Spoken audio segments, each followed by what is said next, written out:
እንደዚህ ያረጋጋሽ? ለማንኛውም አልገባ። ችግር በተፈጠረ ቁጥር ከቤት እየሸሸ ታመልጣለህ። ቆይ አንቺ ሁሌ ችግር መፍጠሩን ፈልገሽው ነው? ዳኒ ለሁሉም ነገር ኃላፊነት ወስዳለሁ። አይደለ? ትወስጃለሽ። ከፊት ምን ይገትሻል? አንቺ ፈልጌ ትወጪዋለሽ። ሂጂልኝ ጆያ። በእኔና ባንቺ መካከል ያለው ልዩነት ዝቅ አደረገኝ እንጂ አንቺ ማንንም አይደለሽም። እሺ ሂጂልኝ ከፊቴ በእናትሽ። አልሄድም። እሺ አይደረሳ እጮሃለሁ። ጆያ ትወርጉስ ነኝ። ችግር ውስጥ እንዳትገቢ። ላንቺ ማን ስመስለሽ ነበር? ግን ነፍሰ ጡር ነች አይደለችም ማለት ወረቀት አሳይታኛለች። ቆይ ትሁት እንዴት ነው የተናነቅነው? ካሌብ ያልገባ ነገር አለ። አንዴ ላስረዳ። አንቺ እኔ ልጅ ለመግደል እንዴት ነው ድፍረት ያገኘሽው? ካሌብ ግን ምን አርጋሽ ነው እንኳን ብለህ ጠይቀኸኝ? ምንም ታርግሽ ምንም ይፈጠር እንዴ ሆዷ ውስጥ ያለው እኮ ጽንስ ነው። ቆይ ልጅ ሊኖረን ነው ብለሽ ወረቀት አሳይተሽኛል ነበር እንዴ? ያንተን የልብነት ለማወቅ ነበር።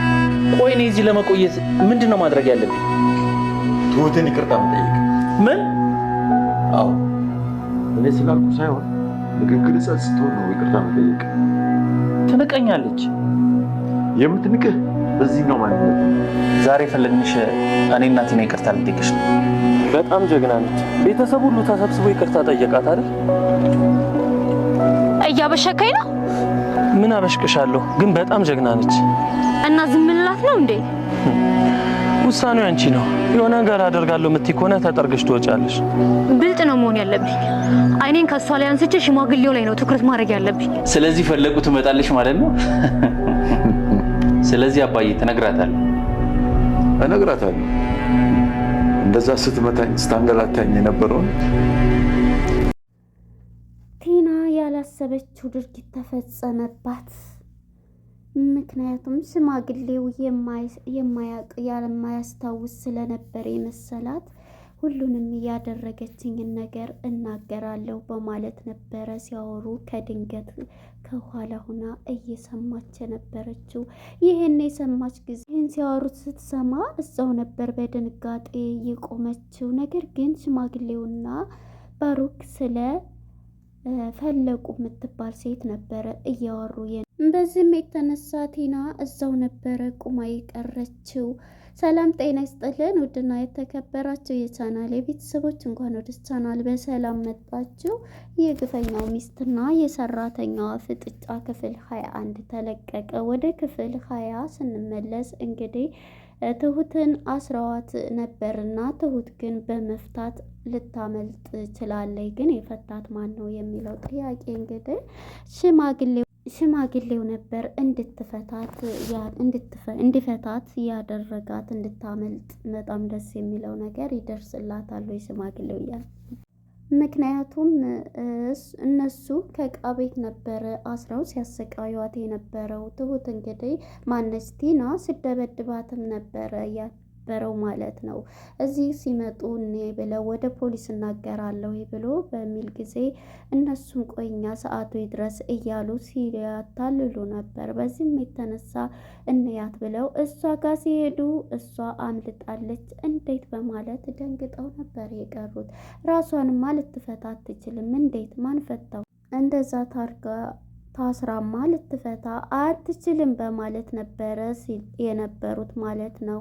እንግዲህ ወደ ፓርቱ ስንመጣ እዚህ ላይ ነበረ ያለቀው ማለት ነው። እና ስለዚህ እንግዲህ እዚህን እያሉ ሳለ ሽማግሌውም ሂጂ ምግብ በማለት ብር ይሰጧታል። እሷም ነፍሴን ስላወጡልኝ በጣም አመሰግናለሁ እያሉ ነበር እያለች። በዚህም የተነሳ ሽማግሌው ጠይቄ መጣሁ በማለት እነሱ ይደናገጣሉ። ፖሊስ ጣቢያ እኛ እኮ ሄደናል ሲል የተሳሳተ መረጃ ነው የተሳሳተ ፖሊሲ ያገኛችሁት ማንም አላመለከተም የሚል ነው። ስለዚህ አሁን ቤቱ ሊፈተሽ ፖሊስ ይመጣል በሚሏቸው ጊዜ በጣም ይደናገጣሉ። እነሱም ለመፍታት ቢሮጡ እሷም የለችም፣ ይሄን ማን ያደርጋል? እሱም አይፈታትም፣ እሷ ያያትም እያሉ ነበረ ዳኒና ቲና ሲከራከሩ የነበሩት። ሁለቱም እንግዲህ በፍርሃት ውስጥ ተጨንቀው ይገኛሉ። ቲናው የምትባለው ባለጌዋም እንግዲህ አሁን ላይ የምታደርገው ነገር በጣም ጠፍቶባታል። በዚህም የተነሳ እንግዲህ ቲናም ሽማግሌው ጋር በመገናኘት ይጂ በማለት ቤት ስትመጣ ግን ትሁት እነሱ ጋር ነበረ ሁለቱም በመገናኘት አሁን እኔ ትዕግስት ያልቋል አባዬ በምትለው ሰዓት አሁን ፈቅጄልሻለሁ የፈለገውን አድርጊያት የፈለግሽውን ብሏት ነበረ። በዚህም ጊዜ ቲና ማናት ትሁት ስታሰቃያት ቲና ነበርና በዚህም ጊዜ አሁንስ ትዕግስቴም ሲያልፍ እዚህ ድረስ አንበሳ ሲያረጅ የዝንብ መጫወቻ ይሆናል በማለት ትነሳና በጥፊ ጠፍጥፋታለች። ትሁት ለስራ ክብር ዝቅ ብልም ማንም ሰው እኩል ነው፣ ማንም ከማን አያንስም፣ ነይ እስኪ በማለት ለመማታት እንትን ስትል ከላይ ሆና ጠፈጠፈቻት። በዚህም የተነሳ እንግዲህ ውሸቷማና አስመሳይዋ ሳታረግዝ የነበረችው ይህንን ራሱ አጋጣሚ አግኝታ ለሷ እንትን ለማለት ሆስፒታል ሂዳለች። በዚህም የተነሳ እንግዲህ ባሩክ ከውጭ ይመጣል ከስብሰባ ፊልድ ከሄደበት።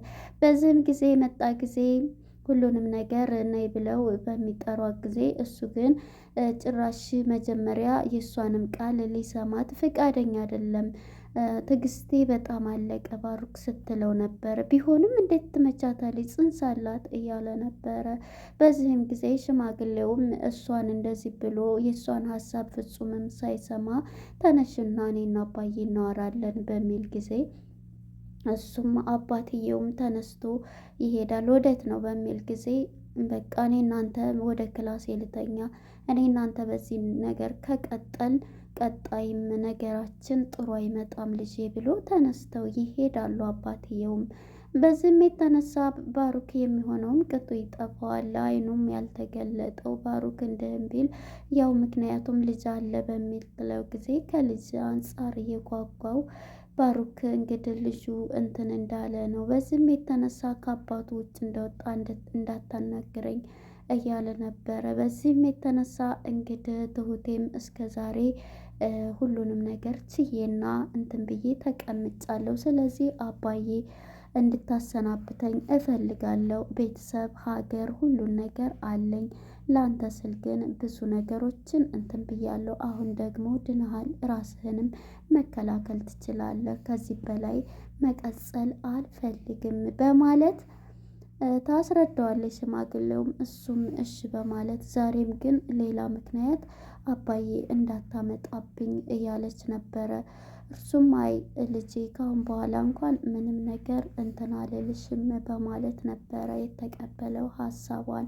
በዚህ የተነሳ እንግዲህ ቲናም ከሄደችበት ተደውሎ ይጠራትና ትመጣለች። ስትመጣም ያው እንደለመደችው ታምሜ ፊቴ እንትኔ ብላ ፊቷም ተበልዞ በጥፊ የተመታችበት ምልክት ወጥቷል ማለት ነው። በዚህ የተነሳ እንግዲህ ማነች ቲና እሱም አባትየውም ስለተቆጣበት ምንም እንትን ሊል አልቻለም። ምክንያቱም አሁን ያለበት ሁኔታ ደስ አላለው፣ ከእሷ ጋር ነው ያለው ማለት ነው። ምክንያቱም በዚህ የተነሳ እንግዲህ ቲና ወደ አሁን ማረፍ አለብኝ ወደ ክላሴ በማለት ተነስታ ክላሷ ታርፋለች ማለት ነው። እሱም ተነስቶ በቃ አይዞሽ እያለ እንትን ይላታል። ልጄን እኮ ነው ያጣሁት ታውቃለህ አይደለም እያለች ነበረ። በዚህ የተነሳ እንግዲህ ይሄንን በምትለው ጊዜ እሱም በቃ እያለ ነበር። ከዚህም ጊዜ እንግዲህ አባትየውም ይቅርታ ምንድን ነው አሁን ትሳፈሪያለች ልሄድ ነው እያለች ነበረ። ነገር ግን ኪችን እንዳለች መጥቶ የተጸጸተው ማን ነው ዳኒ መጥቶ ይጠይቃታል። በዚህም የተነሳ እንግዲህ ዳኒ መጥቶ በሚጠይቃት ጊዜ ሁሉንም ነገር ስላደረግኩት ነገር ይቅርታ፣ አንቺ ደግሞ ይሄንን እንትን ስላልሽ ለክፋት አስቤ አልነበረም፣ ሁሉንም ነገር በግልጽ ነገራት። ደነገጠች። እኔ ሌላ ፍቅረኛ አለኝ፣ ነገር ግን ይሄን ያክል ጊዜ ለፍቼ ምንም ነገር ስለሌለኝ ለፍቼ እንዴት ነው የሚሄደው በማለት ይነግራል። ገንዘብዬ መሄድ ለሷ እፈልጋለሁ እያለ ነበረ። በዚህም የተነሳ እንግዲህ ትሁቴ ይቅርታ ምን አንተ ሰርተህ እንጂ አንድ ነገር ልንገርህ፣ ሰርተህ እንጂ ቤትህን መምራት ያለብህ እንደዚህ ከሰው እንትን ብለህ አይደለም። እውነቱን ስነግርህ ይሄንንም እየመከርኩ ነው፣ ይቅርታህንም የማደርገው እንደዚህ እንትን ስትል ነው እያለችው ነበረ። በዚህም የተነሳ እንግዲህ ማን ነው ዳኒም ይሄንን እያለችው ሳለ ነው እኔም ፍቅረኛ አለኝ። ሲቀጥል ደግሞ ቲና ፍጹም እርጉዝ አልነበረችም፣ ውሸቷን ነው ይሄንንም እያለችው ብላል ትነግረኝ። ፊኒስ መች ጠፋኝ፣ እርጉዝ አለመሆኗ እኮ አውቃለሁኝ እያለችው ነበረ። እሷ ግን ባሩክን ለአይኑን እንትን ለማለት በልጃችን ስም በምን እያለች ለማስፈረምና እሱን እንትን ለማለት ይሄን አይነት ሲስተም ስትጠቀምበት ነበረ። እሱም ግን ለልጅ ካለው ጉጉት ትሁትን አስቀይሞ ተናገራት። ግን በኋላ ላይ ሽማግሌው ሁላችሁም ትሁት ከወጣይ ከዚህ ቤት ጓዝ ኮተት ሳትሉ መውጣት እፈልጋለሁኝ፣ እንድትወጡልኝ እፈልጋለሁ፣ አንተስ ቢለው ችግር የለውም እያሉ ነበረ። በዚህም የተነሳ እንግዲህ ትሁትም አይቻልም አንወጣም የሚልም ፉከራ ነው የምንወጣው፣ ስለዚህ የ3 ወር እንትን እኮ አለ ቤት እስከምናገኝ ድረስ እያለ ነበረ። ይህን ሲል ደግሞ ባሩክ ለአባቱ ይህን አይነት ቃል በሚሰጠው ጊዜ ቤቴ ዘመዴ ጓደኛ ቤት አለ፣ ስለዚህ ሁሉንም ነገር እንትን እላለሁኝ እንዳስተካክላችሁ እነግረዋለሁ፣ ሚዝ ቤት የዘመድ የሚያከራያለ ሲለው ነበረ። ይህን ሲሰማ እንግዲህ የጨነቃቸው ባሩክና ቲናም እንግዲህ ምንድን ነው ማድረግ ያለብን እያሉ ነበረ። እሱም እንግዲህ ሄደሽ ይቅርታ ትጠይቂያለሽ እያላት ነበር። እሷም አልፈልግም፣ እሷ መውጣት አለባት በማለት ነበር ስትል የነበረችው። ነገር ግን ይሄንንም ሀሳብ እንትን ልትል አልቻለችም። ግን ሽማግሌ እሷ ጋር መጥቶ ባሩክም በቃ ይቅርታ ሲላት እሷም ማሳፍሪ ብላ ሻንጣዋን ሁሉን ነገር ይዛ ነበረ። ስልኳን እንትን እያለች ችግር የለውም እኔ እሄዳለሁኝ፣ የምጠብቀው አባዬ ትኬቴን እንትን እስከሚልልኝ ነው፣ ልወጣልህ ነው ትለዋለች ለባሩክ። አንተ አይንህ አልተገለጠም ስትለው ነበረ። እሱም እንደዚህ ስትለው ልጅ እኮ ነው ጽንስ ነው እያለ ነበረ። አንተ እንዴት እንደዚህ ትላለህ እያለች እሷም ይሄን ባለችው ሰዓት እንግዲህ ሁሉም ይቅርታ እንዲጠይቋት እሱ መጥቶ በቃ ይቅርታ ሊላት ሲልም ይቅርታም ካልክ ሁሉም በተሰበሰቡበት በሁላቸውም ፊት ይቅርታ እንድትሉኝ እፈልጋለሁ በማለት ክብሯን ትጠይቃለች። ትሁቴ የዚህም ጊዜ እሺ በማለት ይሄዳል። እዛው እንደተሰበሰቡ እንግዲህ ሁላቸውም ማነው ባሩክም ይቅርታ ሁሉም ዘመድ በተሰበሰቡበት ይቅርታ ብለው ጠይቀዋት እሷም ወደ ስራ ገበታዋ ተመልሳለች። ይሄንን እንግዲህ ስትሰማ አንቺም ይቅርታ ጠይቂ ስትባል ይቅርታ ባባሉ በማለት እንግዲህ እንደዛ ከሆናችሁ ሁላችሁም እቤት ትቀመጣላችሁ በማለት አባዬም ተናግሯል። አንድ ጥያቄ እኔ በክብሬ በማንነቴ ሁላቸውም ሊያከብሩኝ ይገባል በማለት ሁላችሁም ልታከብሩኝ ይገባል በማለት ትሁቴም ይሄ መልስ ሰጥታለች ማለት ነው። ከዛም እንግዲህ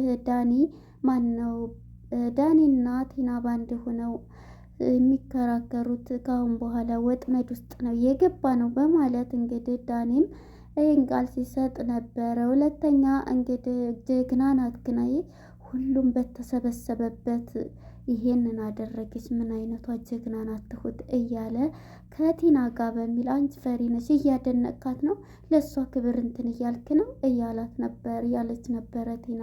አዎ ጀግና ናት፣ ይሄው በራሷ የማትደረደር ጀግና ይሄንን አለች በማለት ያደንቃታል። እሷ ግን እየተናደደች ነበረ። ይህንኑ አንተ ችግር በመጣ ሰዓት የምሮጠው ነገር እኔም ብቻዬን አጋፍጠ ይህን ነገር እኮ አብረን ነው የጀመርነው በማለት ነበረ የምትለው። እሱም ግን አሁን ላይ ያለበት ሁኔታ በጣም ከባድ ነው። አሁን እንግዲህ ሽማግሌው እንዳስታወሰ ፈለቁ የምትባለው ሴት እሷ ትመጣለች በማለት ነበረ እያወሩ የነበሩት። በዚህም የተነሳ እንግዲህ ማነች ቲና ከድንገት መታ ከበር ላይ ቁማ እነሱ ሲያወሩ ፈለቁም ትመጣለች እያሉ በሚያወሩ ሁሉንም እነግራታለሁ እንደምትደበድበኝና እንዳሰቃየችኝ እያሉ ሽማግሌው ሲሉ ቲና አፏን ይዛ ነው የቆመችው። ምክንያቱም እንደማያስታውስ ነው የምታውቀው። አሁን ላይ ግን እንዳስታወሰ ያን ያደረገችውን አስታወሰ ማለት በጣም ከባድ ነው። እና ይሄንን እንግዲህ ሰምታለች ማለት ነው። ቲና ያለችበት ሁኔታ በጣም እንትን የሚል ነው። እስካሁን የነበረን ቆይታ ይህን ይመስላል። ከዚህ ከድራማ ግን ምን ተማራችሁ እናንተ? ያው እንግዲህ በጣም መጥፎ ነው ግን እውነት ለመናገር በባሏ ላይ ይህን እያደረገ ለገንዘብ ብላ የምታደርገው፣ ሁለተኛ ደግሞ ዳኒ ለገንዘብ ብሎ እሷን ያፈቀረ መስሎ ገንዘብ ለማግኘት ለዛችኛዋ ፍቅረኛው ከዚህ ይዞ ለመሄድ እንግዲህ ለትሁት ሁሉንም ነገር ሲያስረዳን ነበረ። እኔ የራሴ ህይወት ፍቅረኛ አለኝ፣ ነገር ግን ከሷ ይሄን ይዤ ለመውጣት ነው ዝም በይ ብሎ ሁሉንም ነገር አስረዳት። አይገርምም? በጣም ይገርማል።